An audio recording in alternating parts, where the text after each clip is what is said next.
over the past decade, Turkey has gone through a profound political, economic, and social transformation. My government took the office in late 2002, and since then, we've implemented a number of structural reforms that have helped improve productivity, but also put Turkey on a higher growth trajectory. Just to give you some color, Turkey has more than tripled its GDP over the last decade. GDP was about $230 billion in 2002. This year is quite likely to exceed 800 billion US dollars.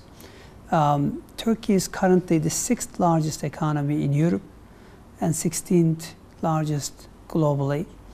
And the achievements of the past decade is no coincidence. We've done a banking reform, we've done a social security reform, we have instituted fiscal discipline, we've lowered fiscal deficits dramatically, we've lowered Turkish public debt significantly, and many other reforms, in particular micro-level reforms, like improving investment climate to attract FDI, but also to obviously enhance competitiveness, both international competitiveness, but also competition in domestic market.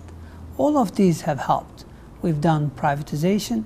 So essentially, our structural reform agenda has been fairly comprehensive, and that has really brought about substantial benefits. Per capita GDP has more than tripled to over $10,000 from about $3,000.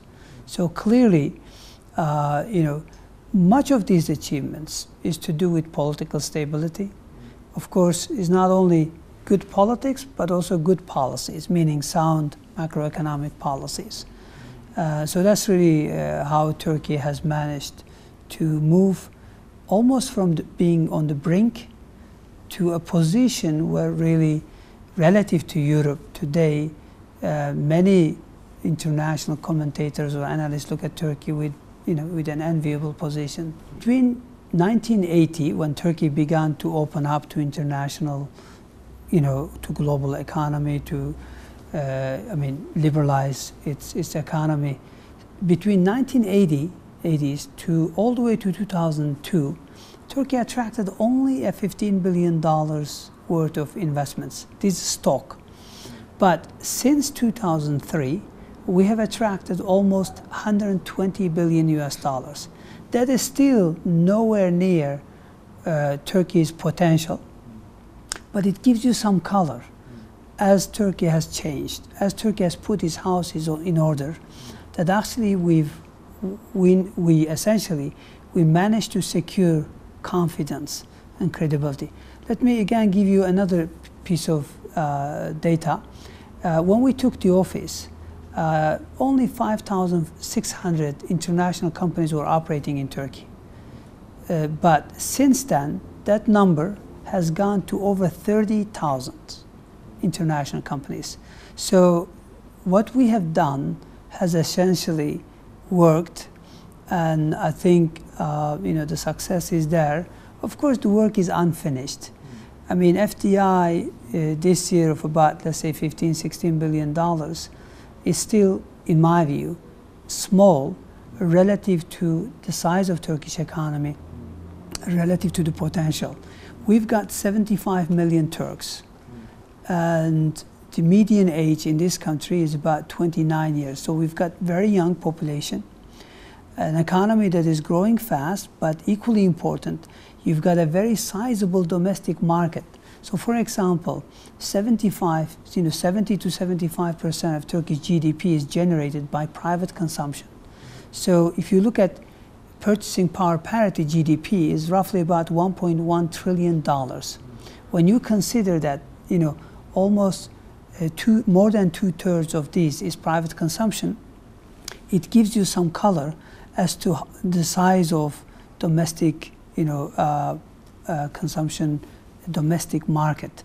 So I think Turkey, not only because of its location, it's not only because of being a gateway to let's say Central Asia or Balkans, customs union agreement with European Union, or linkages with, let's say, Middle East, North Africa, because of historic, all other linkages.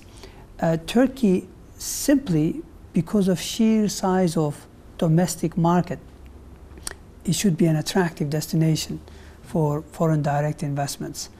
When I travel to GCC countries, I mean, usually, and I do frequently, because I'm also, I'm like co-chair of the joint economic commissions between Turkey and like Qatar, Turkey and Kuwait, Turkey and UAE, Turkey and other countries in the region.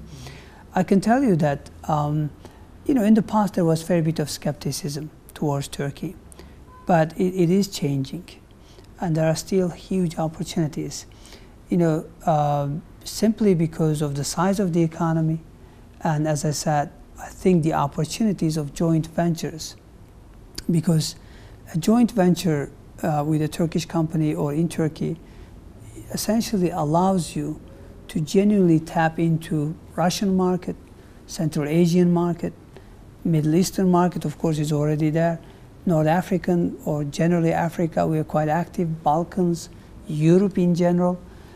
So clearly there are benefits of investing in Turkey.